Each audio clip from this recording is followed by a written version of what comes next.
Hi guys, welcome to my channel. I'm not Bria, but I'm really Bria, so I'm yes Bria, but I'm not Bria. I'm Bria. My name is Bria. Nice to meet you guys, virtually meet you guys. Today I'm going to be talking about opening a vintage store. So I did a poll on my Instagram a couple weeks ago and I asked people like, what do you guys want to know about me? Like, what do you want to know about my experience, about my business ventures? Like, what do you guys want to know? And the most responses I got was, I want to know how you started your store. I want to know how to start a store, and I want to know more about the vintage business. So I'm going to tell you guys all about that. Yeah, so stay tuned. Subscribe for more videos like this down below, and feel free to ask questions.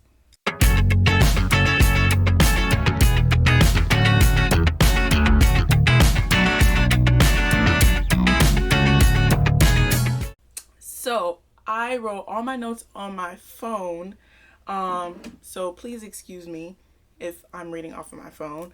I want to give you guys step by step what it takes to open a retail store, and specifically a vintage retail store.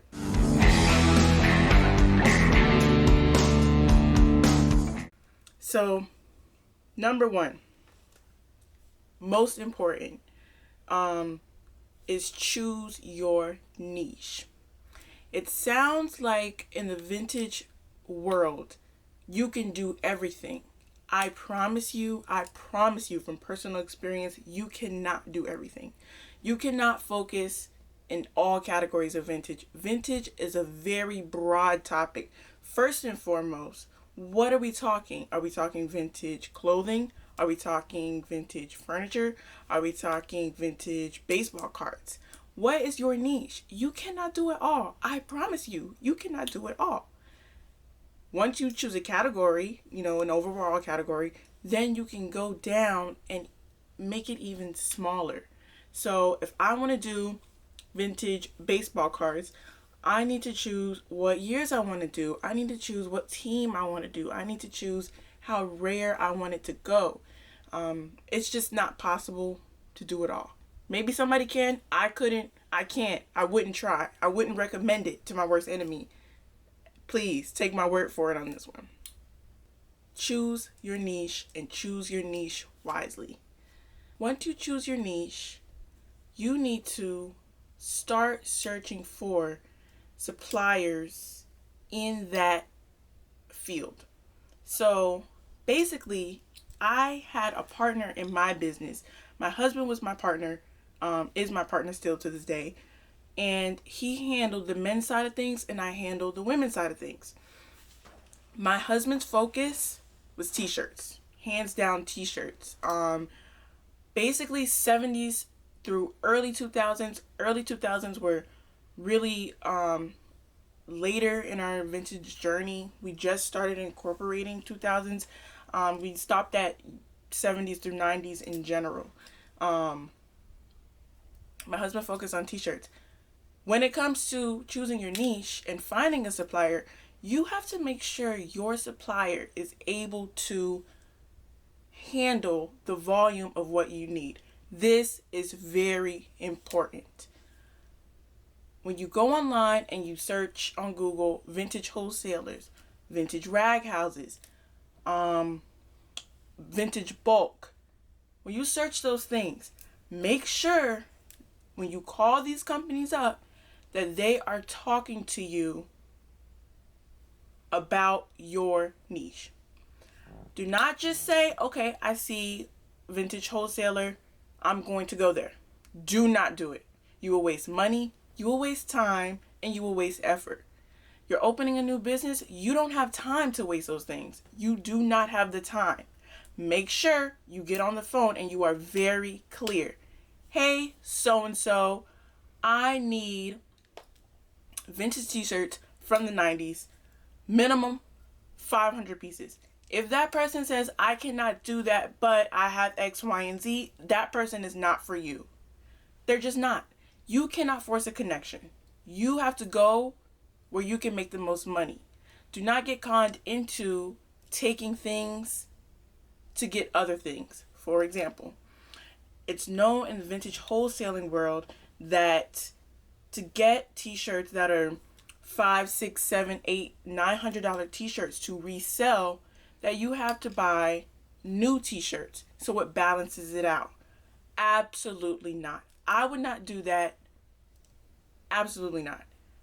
Coming from my professional experience, the one thing that you do not have enough of in the vintage space is space. You don't have enough. My entire house was filled with vintage. My entire second house was filled with vintage. I had 2 storefronts, a showroom, and 2 storage lockers. You do not have enough space to take bull from wholesalers. As good as a deal as it sounds, you don't have the space. When you're paying for retail space and when you're paying for storage lockers, you're paying per square footage.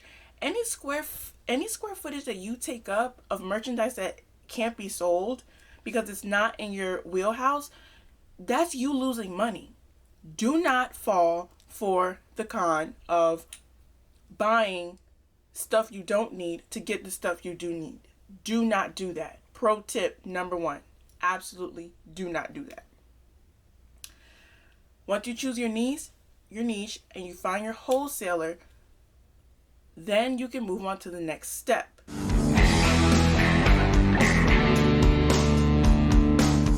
Step number 2, getting your business legally registered. Now, I don't have to tell you to make social media accounts for your business. I don't have to tell you to run Facebook ads for your business. These are things you know. What you may not have known is that every storefront that you see is a legally registered business. And what I mean by a legally registered business is this is a business that is registered by the state, registered by your city, and has been permitted to sell out of a storefront. Permitted to sell out of a storefront. Key word, permitted. Now, it's not easy. It's not easy. There's a lot of things that if you've never opened a business before legally in this aspect, you would not know how to do. One thing I will say is when I did it, it was my first time opening a legal business entity, and Google was very helpful. I did not pay an attorney. I don't think it's worth paying an attorney unless you absolutely cannot do it yourself. The state of Maryland makes it very easy for new businesses to expand and become legal entities, as they should. At the end of the day, you have to pay the state taxes. It should be easy in your state. It should not require you to spend thousands of dollars on attorneys. Absolutely at all. The first thing you're going to do is you're going to register for your LLC through your state site. Maryland has Maryland Express. It was very easy because they tell you the process of the things that you need to do. This is specific for brick and mortar. Now, you can register an online business, but for brick and mortar, you have to do this. You have to make sure that you get all these things before you can even register to get your permits to open a brick and mortar. And if you do not receive your permits and the fire department comes in, they will shut you down. You will be fined and put out of business. Do not try to do it any other way. I know it's painful, but you have to legally register your business. This is very important also. Actually, everything I'm saying is very important to start your business. So, yeah, let's legally register. Okay, step 1. Start an LLC or whatever corporation you choose. Does not have to be an LLC. That's the most common. That's the easiest to do. Look into different definitions of different corporations so you can understand which one is better for you. Don't follow it because you you see people on Instagram talking about LLC. There's a lot of different corporations that you can start. It does not have to be an LLC. Step 2, I believe, is after you register your LLC, you get your tax ID number. This will allow you to purchase from wholesalers with no tax rate. A lot of wholesalers will not take you without a tax ID number. They won't. They don't want thrifters. They don't want Depoppers. They don't want Poshmarkers. They don't want eBayers. They want people with legit stores spending legitimate money buying from their businesses. They keep it very legitimized. You have to get a tax ID number to purchase from most of the wholesalers. Now, if you purchase from people that sell in bulk or thrifters, you don't need that information. It's really a cash deal. You don't need to go through all of that. But legitimate businesses, legitimate wholesalers, you need a tax ID number, hands down. It's better for you in the long run. You get to write off all those purchases from the wholesalers off on your taxes. So it honestly ends up helping you a little bit. Step 3 is register with your city. So once you get all that information, you can submit an application for brick and mortar through your city. We were based in Baltimore City. It was very easy to get our permits because Baltimore City has a e-permits website, and I can go in and say, okay guys, I got all my stuff. I need the inspector to come out for my use and occupancy permit and so forth and so on. Now, I believe that I had to get my sales and use tax before that. I can't remember the exact order. You have to open an account with the city also. No, I'm sorry. You have to open an account with the state to receive your sales and use tax number account so they can go ahead and finish your permits off. Once you do that, you just set up your appointment times, and it's really a piece of cake. You get all the stuff for your application. You submit the application. You can take it same day, submit it. They review it. You pay the fee, and you get your permit. You can open. Once you do this step, you never have to do it again. What you do is every year they will, and this is in Baltimore City, every year what they will do is mail you a license renewal to operate, and you just sign it and send it back with your money order or check, and they'll send you a new permit. You don't have to do anything. Once that is done, you don't have to do anything, and that's really the good part.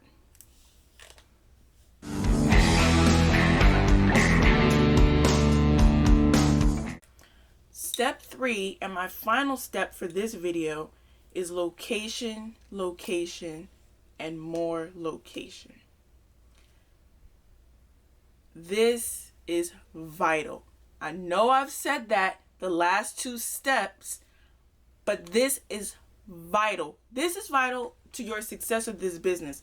This is going to tell you whether your business is going to make it 1 year or 10 years. Personal experience. My first location was in a bar area, and it sounds great. Sounds awesome. Oh, you get lots of foot traffic, lots of people walking. But understand this. When people are drunk, getting ready to drink, when people have to park their cars far and walk back to their cars, they are not thinking about shopping. Those people do not want to shop. Those people are focused on one thing. I want to go out and drink, which is fine. More power to you, but that's not the best place for my business. My first location, the building was great. It was a 4-story building. It was a really old building that used to be an antique shop. It was owned by the original family. And it was a great space. I love the space. It really fit our vibe. But the location of it was not good for us. It was not good for business, which got us to move into a better location.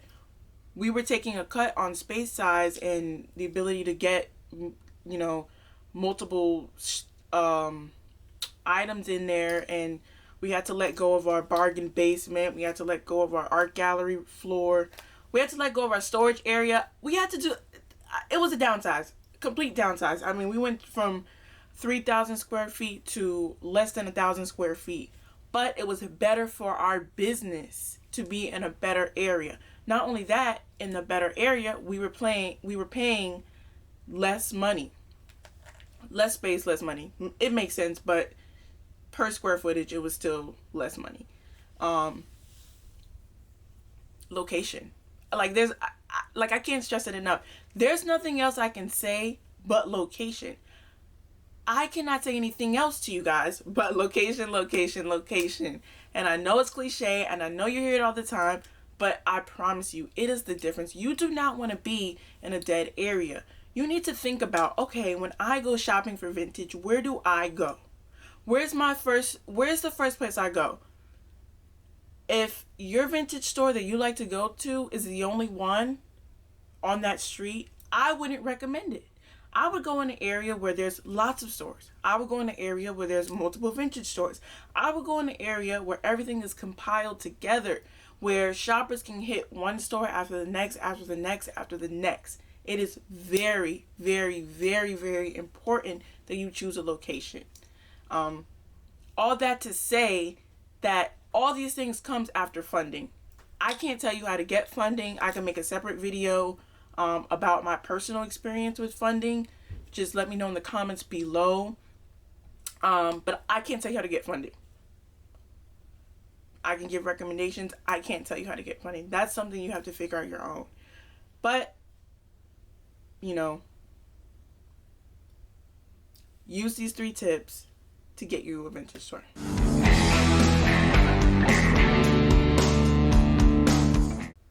Now, for my personal experience,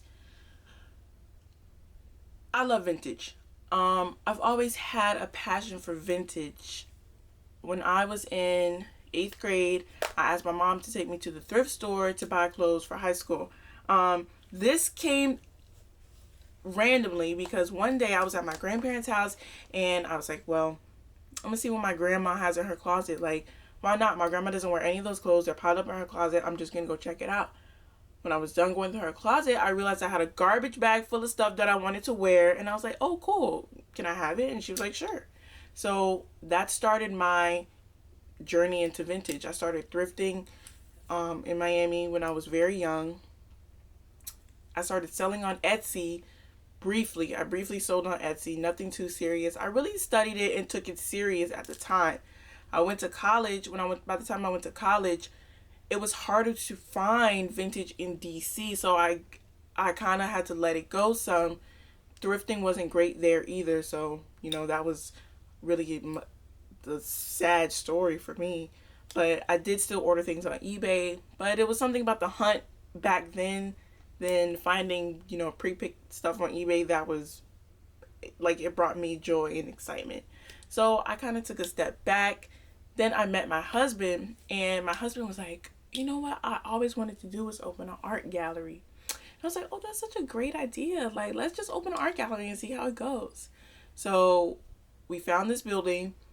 We started an art gallery. We were like, okay, well, what we'll do is we'll have a small selection of wearable art. Just really cool random pieces. So I got into thrifting again to reconstruct. Once we started finding vintage pieces that we couldn't bring ourselves to cutting and reconstructing, we were like, okay, well, we're going to keep this and add to the store. So one rack turned into 3 levels of vintage clothing. 3 levels of vintage clothing. And no reconstruction pretty much got done at all because we just fell in love with vintage all over again. And ever since then, like, you know, that's just been us. Like, we've traveled to buy vintage from Canada, Texas, California, Florida. I mean, we've gone everywhere. We love it. Like, you know, it's our life, and we're teaching our daughter about the sustainability of vintage and reusing and recycling and how important it is, and clothing waste and fast fashion and all of those good things that aren't actually good things. So yeah, that's pretty much how I got started. And that's that. Thank you guys so much for watching this video. Please like, subscribe, share, comment, turn on post notifications. I'd love feedback on this video, and I'd love for you guys to tell me what you think. If you have any questions, please feel free to List them down below. I will answer all your questions, I promise. Have a great and awesome weekend, and see you next time.